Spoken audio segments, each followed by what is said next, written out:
शेतकरी कामगार पक्षाची ही मागणी आहे की कालचा जो व्हिडिओ सगळ्यांनी पाहिला कॅश सोबत महेंद्र दळवींचा, त्याच्यावर शासनाने, केंद्र आणि राज्य शासनाने, सीबीआय, ईडी आणि सगळ्या अँटी करप्शन ब्युरो, सगळ्या एजन्सीजकडनं सखोल त्याची चौकशी केली पाहिजे, ही आमची प्रमुख मागणी आहे.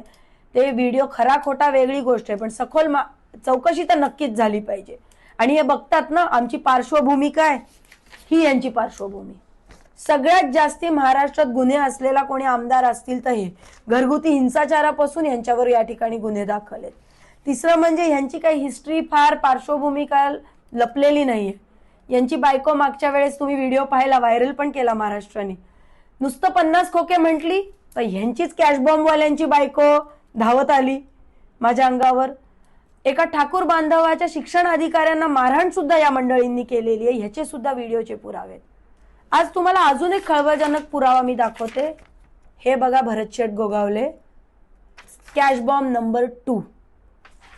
हे चीटर आमदार आहेत, हे जनतेची कशी फसवणूक करतात हे टोटल कंटिन्यू सुनील तटकरे साहेब, अनिकेत तटकरे साहेब आपल्याला सांगतातच आहेत.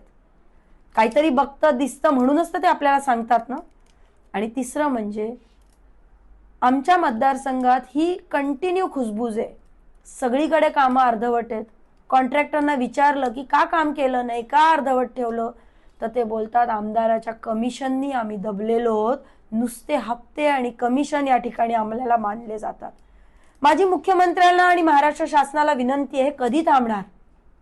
हे ते कमिशनचे कॅश नाही ना. ह्या सगळ्यावरती सखोल चौकशी झाली पाहिजे. यांच्या प्रत्येक अकाउंटवरती खूप डीप चौकशी झाली पाहिजे. यांच्या संबंधित असलेले लोक, अधिकारी, आता मुरुडच्या सीओची सुद्धा त्या ठिकाणी चौकशी झाली पाहिजे. कित्येक बिलं, कित्येक भ्रष्टाचार तिथून त्या ठिकाणी केलेला आहे. ही मागणी या ठिकाणी मी शेका पक्षाच्या वतीने करते.